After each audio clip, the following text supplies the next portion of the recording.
Hello दोस्तों, chemistry के next class में आपका मोस्ट वेलकम करता हूं बेटा। पिछले क्लास में क्या डिस्कस किए थे हम लोगों ने? पिछले क्लास में विद्युत रासायनिक सेल को अच्छे से समझा था कि विद्युत रासायनिक सेल किसे कहते हैं, और उसमें डेनियल सेल को कंप्लीट एक्सप्लेन किए थे। उससे आगे का क्लास आज पढ़ना स्टार्ट करते हैं। आज का पहला टॉपिक है मानक हाइड्रोजन इलेक्ट्रोड।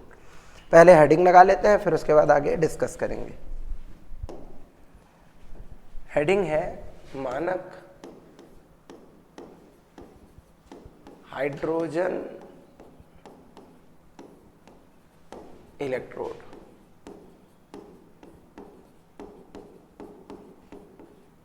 इंग्लिश में बोलते हैं स्टैंडर्ड हाइड्रोजन इलेक्ट्रोड, SHE। कई बार तो प्रश्न इस तरह से भी आया SHE क्या है, तो उसको याद रखें कि इसे SHE कहते हैं, स्टैंडर्ड हाइड्रोजन इलेक्ट्रोड। तो ये क्या होता है? पहले इसका उपकरण जो है उसके वर्णन को देखेंगे, फिर इसकी उपयोगिता समझेंगे, क्या मानक है, क्यों मानक है, ये सब समझेंगे इस चैप्टर में। तो सबसे पहले मानक हाइड्रोजन इलेक्ट्रोड जो होता है उसका जो बाह्य पात्र होता है वो कांच का बना होता है। जब भी हम लोग अम्लों के साथ डील करते हैं, अम्ल का उपयोग करेंगे, तो उसके लिए कांच के पात्र लिए जाते हैं। तो कांच का बना बाह्य पात्र होता है जिसके अंदर हम लोग हाइड्रोक्लोरिक अम्ल भर लेते हैं, HCl का विलयन यहाँ भर लिया गया है, हाइड्रोक्लोरिक एसिड है। HCl जो लेंगे उसकी सांद्रता 1 मोलर लेंगे। जरूरी है, मानक में 1 मोलर इम्पॉर्टेंट है, माना गया है वो, है ना। तो 1 मोलर ही सांद्रता लेंगे। इसके बाद कांच का एक विशेष पात्र होता है ना। ये जो कांच का विशेष पात्र होता है, इसके डिज़ाइन में बहुत सारे लोगों को अलग अलग डिज़ाइन मिल जाएगा। सिंपल रखो, है ना। चाय पीते समय कप का शेप इम्पॉर्टेंट नहीं होता कि चाय कैसी है, चाय इम्पॉर्टेंट होती है ना। अच्छी चाय अच्छी ही लगेगी चाहे कैसे ही कप में पिए। तुम कप पर मत जाओ, इसका मतलब इस पात्र के जो संरचना है उस पर कोई खास उतना फर्क नहीं पड़ेगा। बस ये है कि इससे रबर की एक पाइप लगी होती है, रबर पाइप है ये, ठीक है। ये जो रबर की पाइप है इससे हम लोग हाइड्रोजन गैस प्रवाहित करेंगे। कौन सी गैस प्रवाहित करेंगे? हाइड्रोजन, क्योंकि ये मानक हाइड्रोजन इलेक्ट्रोड है, हाइड्रोजन गैस प्रवाहित करेंगे। इसमें क्या होता है, एक ऐसे प्लैटिनम की तार लगी होती है। किसकी लगी होती है? प्लैटिनम की। हम चाहें तो प्लैटिनम थोड़ा महंगा होता है तो उसकी जगह कॉपर भी यूज़ कर सकते हैं, पर आखिरी में प्लैटिनम लगाना पड़ेगा। तुम पूरा प्लैटिनम तार लगाओ या तुम क्या करो, कॉपर का तार लगा लो, ऐसे, है ना। जब कॉपर का तार यूज़ करते हैं तो थोड़ा अरेंजमेंट और बढ़ाना पड़ता है। यहाँ पर तुम्हें कांच का एक और बल्ब लेना पड़ता है इस तरह से, अगर तुम कॉपर का वायर यूज़ करो। और कॉपर, उसके बाद तुम्हें क्या करना पड़ेगा, यहाँ पे नीचे में मर्क्यूरी, पारा, ये भरना पड़ेगा ऐसे। ये क्या है? तो पारा है, ठीक। पारे से क्या होगा, फिर एक प्लेटिनम का तार लगा होगा, है ना। अब वो प्लेटिनम का है, समझ जाओ, ये प्लेटिनम का तार है, और उससे एक प्लेटिनम ब्लैक की कोटिंग होती है। प्लेटिनम के प्लेट के ऊपर में प्लेटिनम ब्लैक, इसकी पुताई हुई रहती है ना। प्लेटिनम का उपयोग हम लोग इसलिए कर रहे हैं क्योंकि यह एक उत्कृष्ट धातु है। क्या है? यह एक उत्कृष्ट धातु। उत्कृष्ट धातु किन्हें कहते हैं? तो ऐसी धातु जो अम्ल से अभिक्रिया नहीं करती, है ना। तो कौन कौन है? तो 3 नाम याद रखेंगे, प्लेटिनम, गोल्ड एंड इरिडियम। ये 3 ऐसी धातु हैं जो अम्ल, नाइट्रिक अम्ल, सल्फ्यूरिक अम्ल, हाइड्रोक्लोरिक अम्ल जैसे प्रबल अम्लों से भी क्रिया नहीं करते हैं, ठीक। उनको अम्लों में घोलने के लिए अम्लराज की आवश्यकता होती है। कोई भी नॉर्मल इकलौता अम्ल ऐसा नहीं कर पाता। अम्लराज हम लोग पहले भी पढ़े हैं शायद, और आगे भी पढ़ेंगे, सिलेबस में हमारे है। अम्लराज क्या होता है? 1 भाग नाइट्रिक अम्ल और 3 भाग हाइड्रोक्लोरिक अम्ल का मिश्रण। मतलब मिश्रण में तो घुल जाता है, पर अकेले किसी अम्ल में नहीं घुलते हैं। ये उत्कृष्ट धातु है, तो इसलिए हम लोग इसका प्लेटिनम का उपयोग किए। प्लेटिनम का एक प्लेट है, प्लेटिनम की तार है, फिर प्लेटिनम की तार में एक प्लेटिनम की प्लेट है। प्लेटिनम की प्लेट के ऊपर में प्लेटिनम ब्लैक की कोटिंग है, ठीक है। यहाँ से हाइड्रोजन गैस बुलबुले में बह रहा है ना, तो जो बन गया उपकरण इसको बोलते हैं हम लोग मानक हाइड्रोजन इलेक्ट्रोड। इसके लिए मानक अवस्था को फॉलो करना जरूरी है। जो टेम्परेचर है उसे 25 डिग्री सेल्सियस होना चाहिए और जो हाइड्रोजन गैस प्रवाहित है वो 1 ATM मतलब 1 वायुमंडलीय दाब पर प्रवाहित होनी चाहिए, 1 ATM पर होना जरूरी है। ठीक है, 1 ATM पर ही प्रवाह होना चाहिए। तो 1 मोलर सांद्रता, ऐसे 1 मोलर सांद्रता, 1 ATM वायुमंडलीय दाब, 25 डिग्री सेल्सियस ताप, इन तीनों को मानक अवस्था कहा जाता है। और मानक अवस्था में हाइड्रोजन इलेक्ट्रोड अगर हो तो उसे कहेंगे मानक हाइड्रोजन इलेक्ट्रोड। मानक हाइड्रोजन इलेक्ट्रोड का वर्णन करेंगे तो इसमें बाह्य पात्र किस चीज का बना होता है? कांच का, जिसमें हाइड्रोक्लोरिक अम्ल भरा होता है, जिसकी सांद्रता 1 मोलर होती है। इसके अंदर कांच का एक विशेष पात्र होता है जिसमें रबर की क्लिप लगी होती है, रबर की एक पाइप लगी होती है, जिसके थ्रू हम हाइड्रोजन गैस 1 वायुमंडलीय दाब पर प्रवाहित करते रहते हैं। उनके बुलबुले जो हैं वो अम्ल से होकर गुजरते रहते हैं। ठीक, एक कॉपर का तार लगा होता है, कॉपर का तार एक कांच के बल्ब में होता है। कांच के बल्ब में या तो अक्रिय गैस भरी होंगी, बल्ब के अंदर, ये जो बल्ब है इसके अंदर वाले सेक्शन में यहाँ पर या तो अक्रिय गैस, अक्रिय गैस जैसे क्या, हीलियम, नियॉन, या फिर क्या भरी होंगी, निर्वात होगा इसके अंदर ऑब्लिक में, या तो अक्रिय गैस या निर्वात। निर्वात तो उत्पन्न करना काफी कठिन है तो अक्रिय गैस ही भर देते हैं उसके अंदर। तुम बोल सकते हो सर हाइड्रोजन भर दे तो क्या होगा? वो हाइड्रोजन से अलग करना था इसीलिए तो कांच का बल्ब लगाया। हाइड्रोजन क्या करेगा? कॉपर के रंध्रों में घुस जाएगा, वो छोटा सा है, अंदर घुस जाएगा, उसकी चालकता को प्रभावित करेगा। तो वो चाहते नहीं हम, इसीलिए हम कॉपर को कांच के बल्ब में रखे, है ना। उसके अंदर या तो अक्रिय गैस भर दिया या निर्वात उत्पन्न कर दिया। कॉपर का तार प्लेटिनम से डायरेक्ट नहीं जोड़ सकते क्योंकि उनमें घनत्व का फर्क है, तो अगर डायरेक्ट जोड़ देंगे तो टूट जाएगा, है ना, तो संयोग टूट जाएगा। इससे बचने के लिए हम प्लेटिनम की तार और कॉपर को अलग रखते हैं, बीच में बफर लगा देते हैं मर्क्यूरी का, पारे का। पारा जो है वो द्रव होता है तो वो हमेशा जोड़ के रखता है उसको। उससे प्लेटिनम का तार लगा होता है, उससे प्लेटिनम की प्लेट लगी होती है। हम किसी भी तरह से कॉपर को HCl के साथ संयोग नहीं कर सकते वरना अभिक्रिया कर लेगा। प्लेटिनम नहीं करता, क्यों? भी बताया, नोबल मेटल है इसीलिए।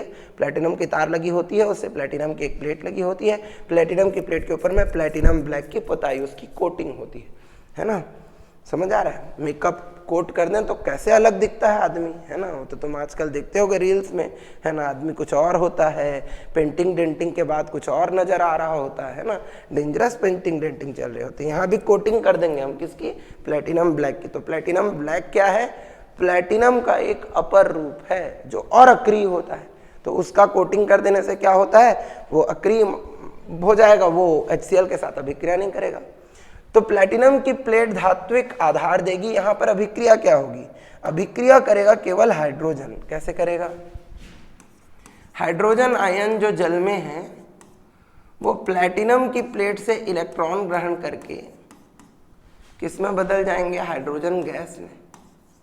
साथ ही हाइड्रोजन गैस भी प्लेटिनम की प्लेट पर ही क्या करेगा? अपने इलेक्ट्रॉन त्याग कर हाइड्रोजन आयन बनाएगा। सामने की अभिक्रिया अपचयन है, विपरीत अभिक्रिया जो है अग्रगामी अभिक्रिया अपचयन है, +1 से 0 हो रहा है ऑक्सीकरण संख्या। इधर देखेंगे तो 0 से +1 हो रहा है, तो ये कौन सी अभिक्रिया है? ऑक्सीकरण। और वह युक्ति जिसमें ऑक्सीकरण अपचयन दोनों हो जाता है वो ना अर्ध सेल होता है, क्योंकि उसको किसी दूसरे अर्ध सेल के साथ जोड़ने से वो पूर्ण सेल हो जाएगा। तो ये जो है ना, जो बना हाइड्रोजन इलेक्ट्रोड, ये एक अर्ध सेल है। इसको किसी और के साथ जोड़ेंगे लवण सेतु लगाकर तो क्या बन जाएगा? एक पूर्ण सेल बन जाएगा। ये अभी अर्ध सेल है। पर ये सब कुछ कहां पे हो रहा है? प्लेटिनम पे हो रहा है। ऑक्सीकरण अपचयन दोनों हो रहा है ना। कुछ तो होगा इसका भी इलेक्ट्रोड विभव।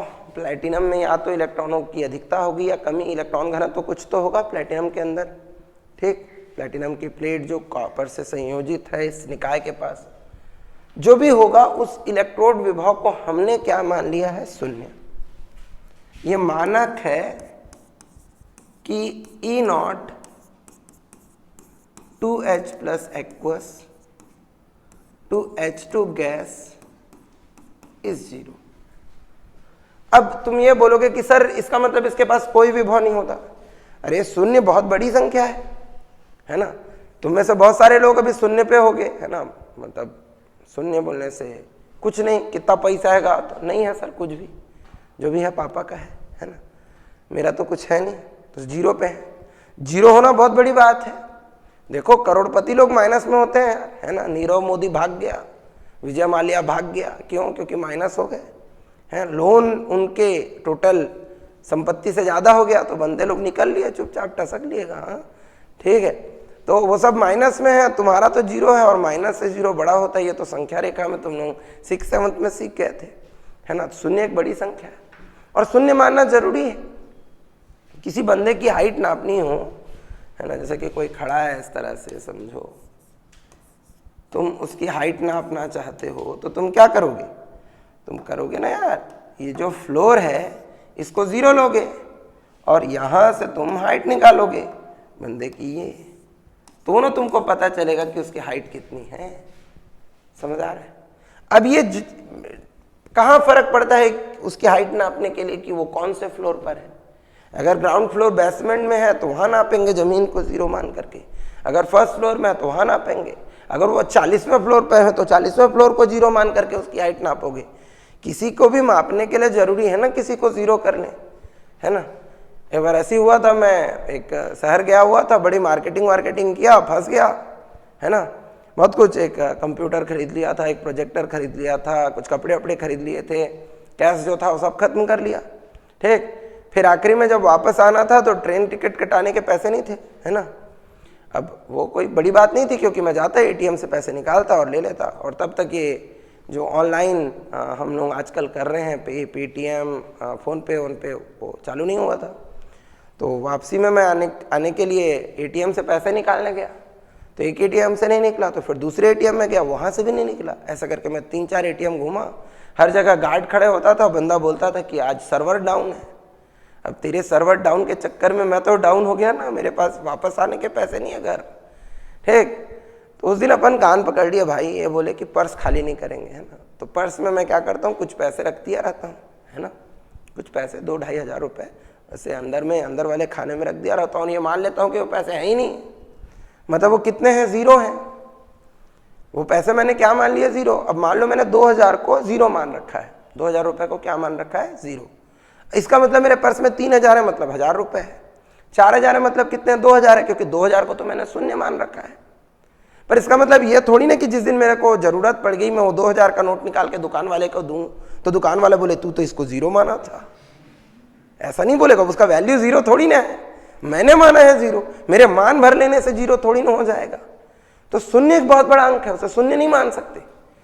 शून्य से गणना शुरू होती है ना। मान लो किसी के पास 50 करोड़ की संपत्ति है, उसने बोला आज मैं मान लेता हूं कि मेरे पास 0 संपत्ति है, मैं आज से काम करना चालू करता हूं।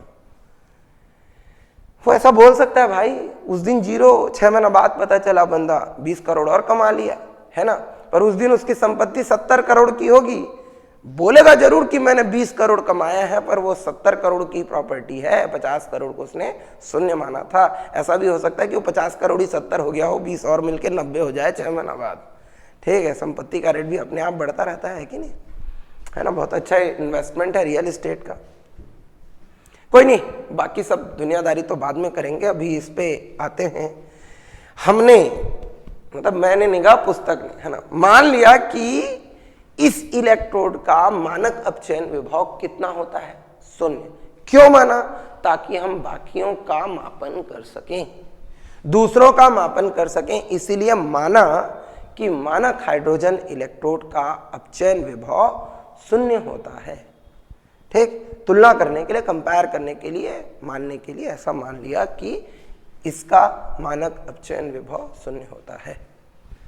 ठीक, यहां भी दोनों अभिक्रियाएं होंगी, ऑक्सीकरण और अपचयन। तो एक बहुत अच्छा अर्ध सेल है, इसको किसी दूसरे सेल के साथ जोड़ करके हम उसे पूर्ण सेल में बदल सकते हैं।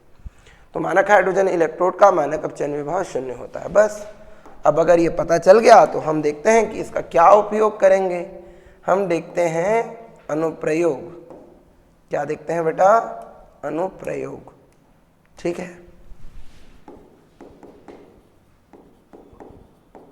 किसका अनुप्रयोग? इस बात का अनुप्रयोग कि मानक हाइड्रोजन इलेक्ट्रोड का इलेक्ट्रोड विभव शून्य मान करके क्या मिला। ठीक है, तो इसके लिए हम लोग एक तरफ ले लेते हैं मानक हाइड्रोजन इलेक्ट्रोड। ये भैया वो कांच का पात्र, उसके अंदर हाइड्रोक्लोरिक अम्ल, थोड़ा सा 1 सेकंड तो लगेगा यार बनाने के लिए, हवाबाजी में तो नहीं होगा। कांच का एक विशेष पात्र, उसमें पाइप, उसमें रबर क्लिप, लगा रहे रबर क्लिप, इधर से डालेंगे हाइड्रोजन। रुको रुको रुको ना, थोड़ा सा मैं हाइड्रोजन वाला पाइप को दूसरी तरफ कर लेता हूँ। हाँ, उधर से हम लोगों को क्या करना पड़ता है? लवण सेतु भी तो ठोसना पड़ता है। उसको इधर कर दूंगा तो कहाँ से बनेगा? ये दे, हैं?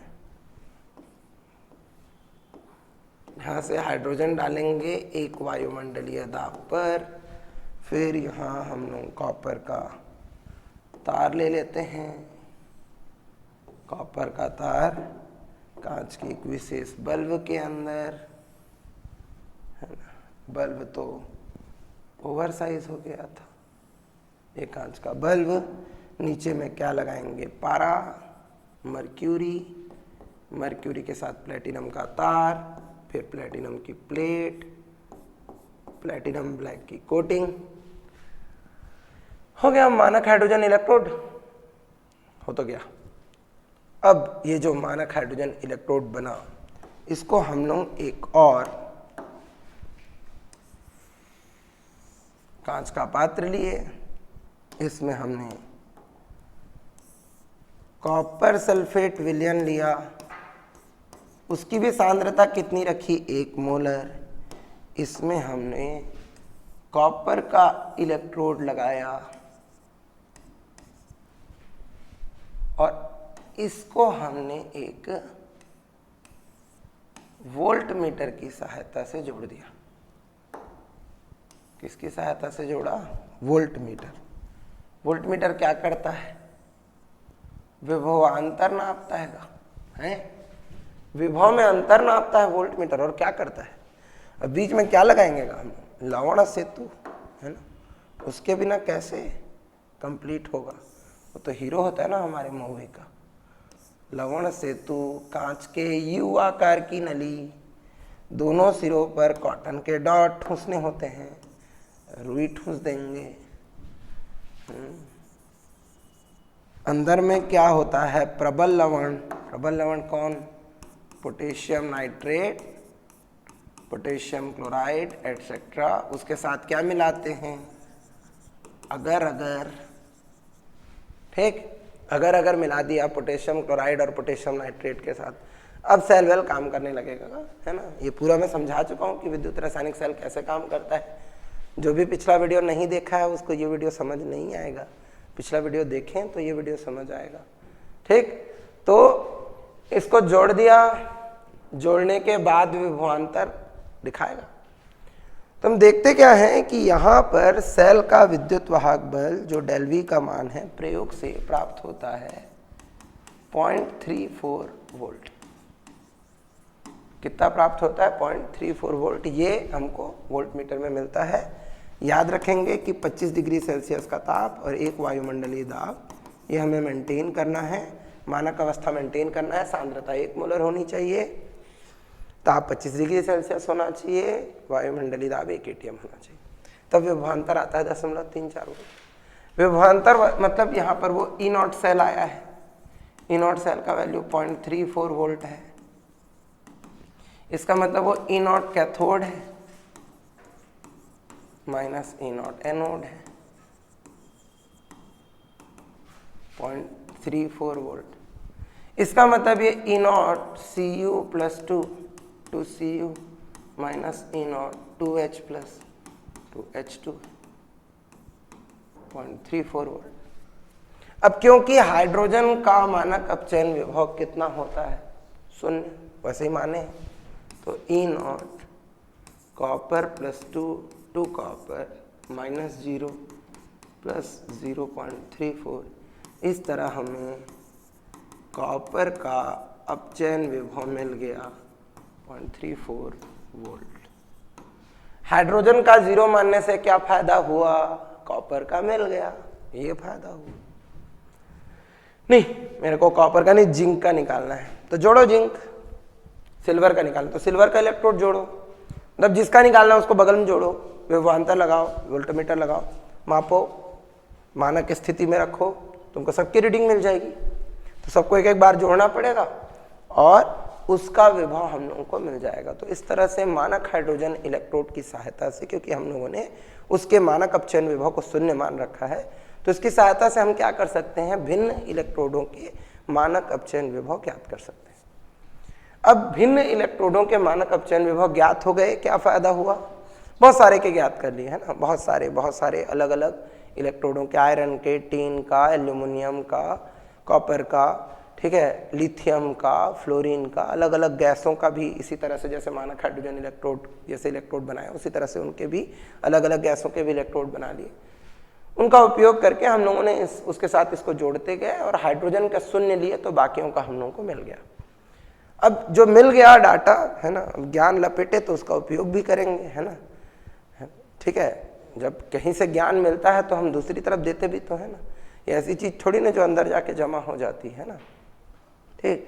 हम लोग और बांटते हैं ना, अपने को बताते हैं कि अब मेरे को ये भी आ गया, वो भी आ गया, और करना भी चाहिए, प्रैक्टिस करना चाहिए। मैं तुमको पढ़ाया, तुम 4 लोगों को पढ़ाओ, है ना, तुमको तुम्हारा नॉलेज बढ़ेगा, है ना। मैं भी किसी से पढ़ के तुम्हें पढ़ा रहा हूँ, ठीक है।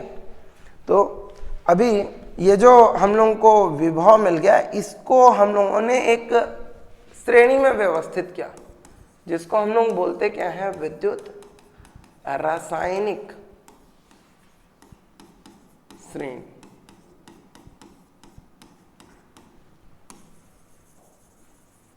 क्या बोलते हैं इसको? विद्युत रासायनिक श्रेणी। मानक हाइड्रोजन इलेक्ट्रोड के इलेक्ट्रोड विभव को शून्य मानकर भिन्न इलेक्ट्रोडों के इलेक्ट्रोड विभव ज्ञात किए गए। क्या बोला? मानक हाइड्रोजन इलेक्ट्रोड के इलेक्ट्रोड विभव को शून्य मानकर भिन्न इलेक्ट्रोडों के इलेक्ट्रोड विभव ज्ञात किए गए और उन्हें एक श्रेणी में व्यवस्थित कर दिया गया। इस प्रकार प्राप्त श्रेणी को विद्युत रासायनिक श्रेणी कहते हैं, इलेक्ट्रोकेमिकल सीरीज कहते हैं। अब ये श्रेणी अगर तुम देखोगे तो अलग अलग बुक्स में अलग अलग क्रम में लिखी हुई है, बट हमारा माई बाप तो एनसीईआरटी है, हमें वही पालन करना चाहिए। तो मैं एनसीईआरटी के सीक्वेंस में पढ़ा रहा हूँ। ये हो सकता है कि तुम्हारे पास कोई दूसरी रेफरेंस बुक हो, उसमें क्रम दूसरा हो, तो फिर जो ऊपर से नीचे आने पर घटता है वो बढ़ जाएगा, ऊपर से नीचे आने पर बढ़ता है वो घट जाएगा। पर क्योंकि हम लोग एनसीईआरटी ही फॉलो करनी चाहिए, हम लोगों को हमारा सिलेबस ही वो है, तो मैं किसी रेफरेंस बुक का रेफरेंस क्यों लूँ, है ना। मुझे एनसीईआरटी का सीक्वेंस फॉलो करना चाहिए तो वही रख रहा हूँ। तो एनसीईआरटी में कुछ इस तरह का सीक्वेंस है बेटा। वो शुरू होता है E0 F2 to 2F minus से, ठीक है। इसकी वैल्यू है 2.85 2.87 के अप्रॉक्स, इतना होता है। वो 2.84 2.85, अब यार प्रयोग में थोड़े मोड़ा वैल्यू तो ऊपर नीचे होता है ना, तो 2.85 to 2.87 ऐसा कुछ वैल्यू है। इसके बाद तुम देखोगे तो E0, अगर Ag प्लस 2 Ag ले लूँ, बीच में और भी होंगे, ये होता है 0.80। इसके बाद बीच में और होंगे E0, सारे वैल्यूज़ मैंने याद नहीं किए हैं, कुछ वैल्यूज़ मुझे न्यूमेरिकल बना के याद हो गया तो वो लिख दे रहा हूँ।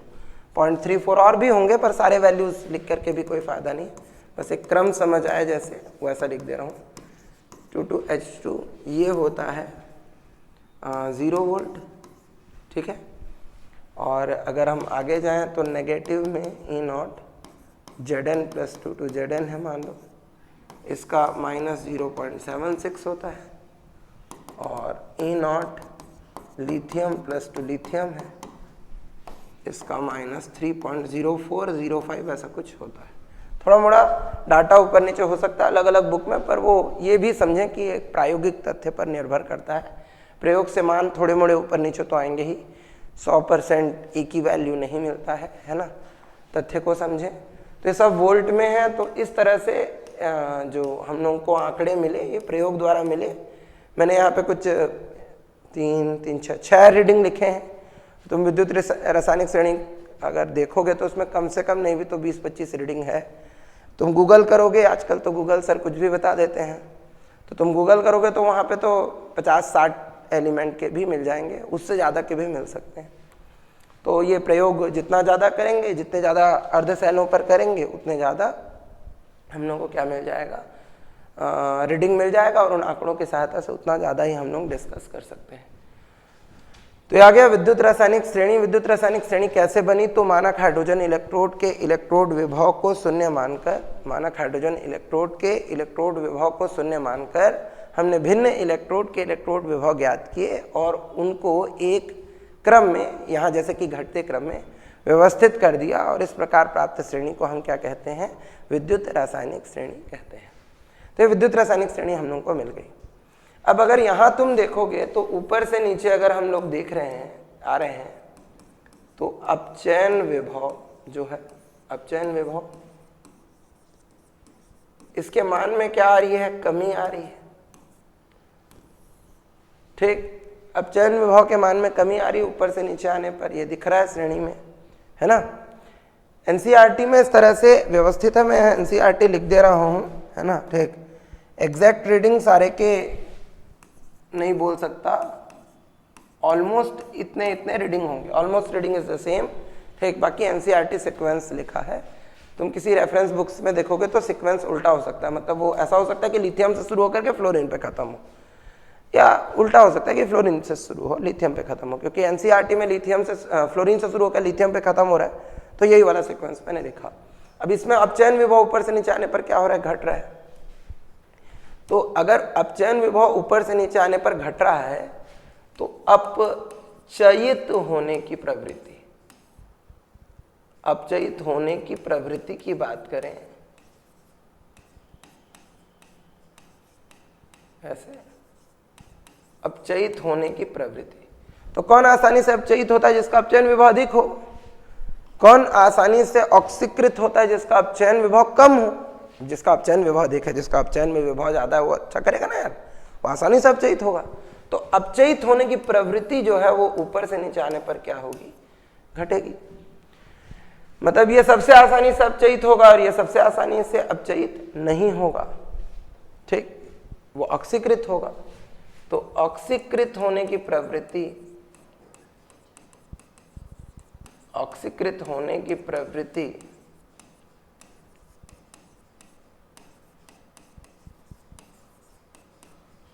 उल्टी हो जाएगी, बढ़ेगी। ठीक, अपचयित, खुद अपचयित हो जाने की प्रवृत्ति सबसे ज्यादा उसमें है और ऑक्सीकृत होने की प्रवृत्ति सबसे ज्यादा इसमें है। तो जो खुद ऑक्सीकृत होता है वो होता क्या है, एक अपचायक। मतलब जो ऑक्सीकृत होगा उसने सामने वाले का क्या करना है, अपचयन करना है। खुद जिसमें ऑक्सीकरण हो रहा है, ऑक्सीकरण अपचयन एक साथ होता है। रेडॉक्स पढ़े हुए 11th में, पढ़ी क्या है, हो गए। ठीक, 11th का दूसरा टॉपिक पढ़ना है, 11th में भी ये सब तुमने पढ़ा होगा, है ना।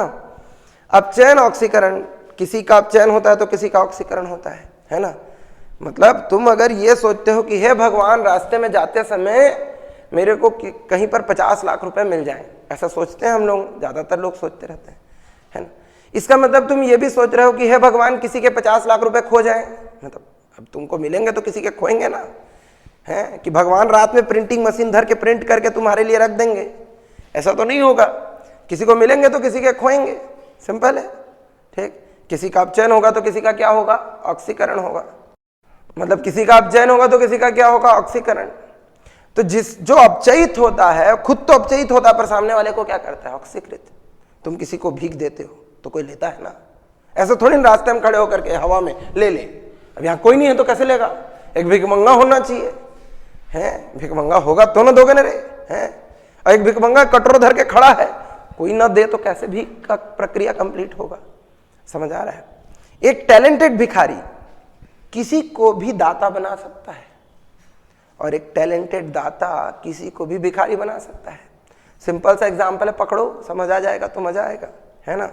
ठीक, सोचो छोटे छोटे बच्चे होते हैं ना रेलवे स्टेशन में, हाँ, वो तुमसे भीख मांग रहे हैं। ठीक, वो आकर कैसे शर्ट पकड़ करके खींचते रहते हैं, भैया भैया, और बंदा को देखने से पिछले 3 महीने से नहाया नहीं दिख रहा होता है ना, वो आकर के छू देता रहता, भैया दो दो दो ऐसे। अब कैसे करोगे, का भैया दे देगा उतने में, है ना। आदमी शर्म के मारे दे देता है, इतने बार मांग लेते हैं कि, है ना, बाकी लोगों को देख रहा होता है, कोई मेरे को देख तो नहीं रहा, ले ले बाबू जा तू। मेरे इतना बढ़िया मांगा बंदे ने कि तुमको दाता बना दिया, तुम कभी के थे ही नहीं। अब मान लो तुम्हें यह पता चल जाए कि बगल वाले स्टेडियम में रतन टाटा प्रति व्यक्ति 5 लाख भीख दे रहा है। प्रति व्यक्ति कितना दे रहा है, 5 लाख। अब तुम सुने साइकिल टेरते पहुंचेगा वहां, देखे अरे सच में दे रहा है, तो फटाफट लाइन में।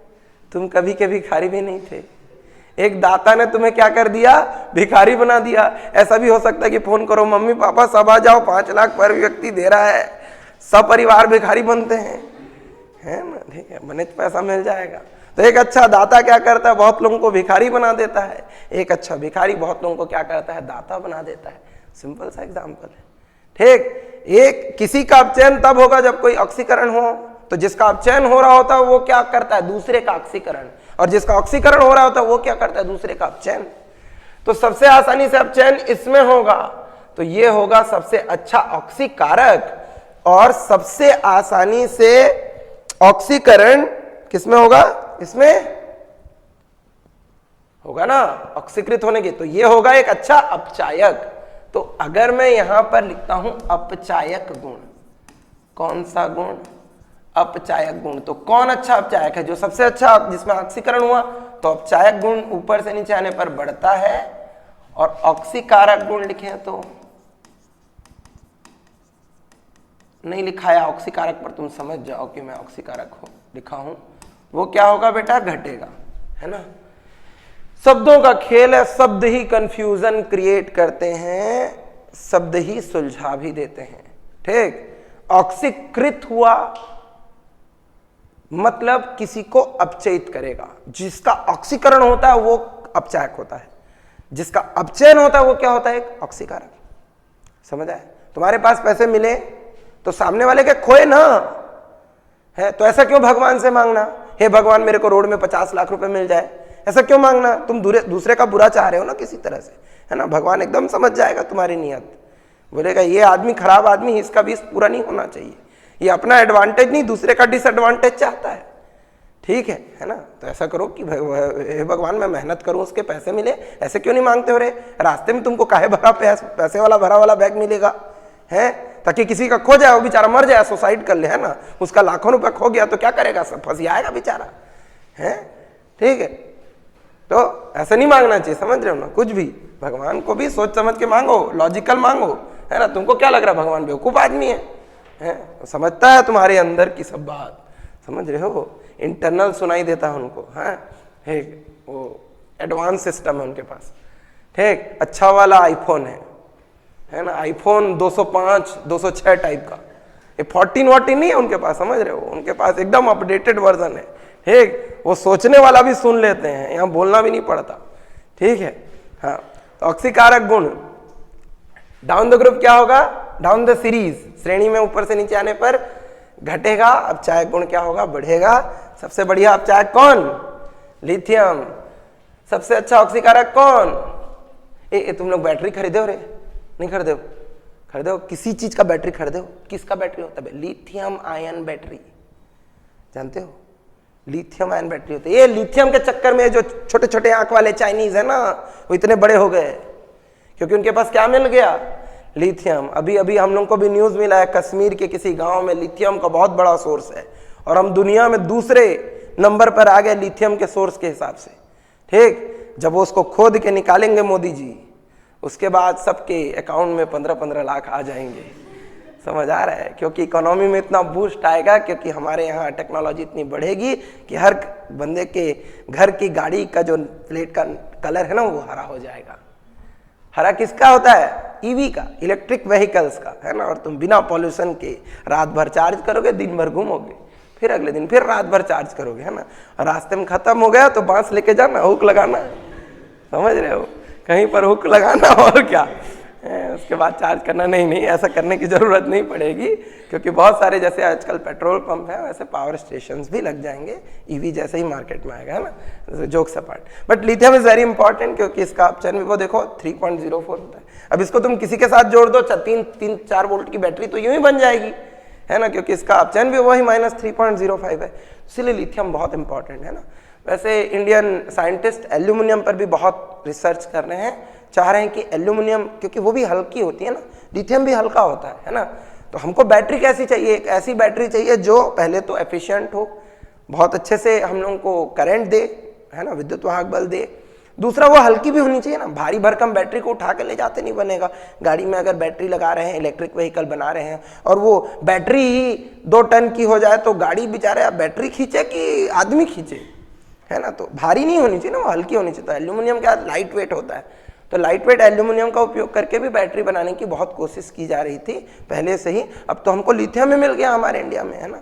अब तो खतरनाक तेजी से बढ़ेगा इलेक्ट्रिक व्हीकल का जो मामला है ना। जो पब्लिक व्हीकल्स हैं, जो जिससे गुड्स होते हैं ट्रांसपोर्ट, मतलब ट्रक व्रक भी, और उसके साथ साथ हम देखेंगे कि जो हमारे प्राइवेट व्हीकल्स हैं, स्कूटी, बाइक और कार वार, वो भी इलेक्ट्रिक व्हीकल्स में बदल जाएंगे, तो बिकॉज ऑफ लिथियम। तो विद्युत रासायनिक श्रेणी का ये वाला सेक्शन हम लोगों ने पढ़ा, जिसमें हम लोगों ने डिस्कस किया कि इसके गुणधर्म क्या है। ऊपर से नीचे आने पर मानक अपचयन विभव का मान घटता है, अपचयित होने की प्रवृत्ति घटती है, ऑक्सीकृत होने की प्रवृत्ति बढ़ती है, अपचायक गुण बढ़ता है, ऑक्सीकारक गुण घटता है। ये हम लोगों ने पढ़ लिया, है ना। अगले क्लास में डिस्कस करेंगे विद्युत रासायनिक श्रेणी के अनुप्रयोग। वो आंकिक प्रश्नों का सेक्शन है, बहुत प्यारे न्यूमेरिकल्स आते हैं, साथ ही साथ वहाँ पर थ्योरी भी बड़ी अच्छी है, बहुत ही डिटेल में उसको डिस्कस करेंगे। तो नेक्स्ट क्लास विद्युत रासायनिक श्रेणी के अनुप्रयोग से पढ़ेंगे बेटा। इस श्रेणी को कुछ हद तक अपने दिमाग में बिठा लो, ये नहीं बोल रहा हूँ कि तुम बैठ करके रट्टा मारो कि रीडिंग क्या होती है, बट 8-10 वैल्यूज याद कर लेने से तुमको इसके अनुप्रयोग पढ़ने में आसानी होगी, है ना। तो कोशिश करें कि 8-10 वैल्यूज ध्यान रह जाएं कि क्या क्या है। वैसे वो आंकिक प्रश्न बनाते बनाते भी ध्यान रह जाते हैं। आज के क्लास में इतना ही पढ़ते हैं, आगे नेक्स्ट क्लास पढ़ेंगे। Thank you.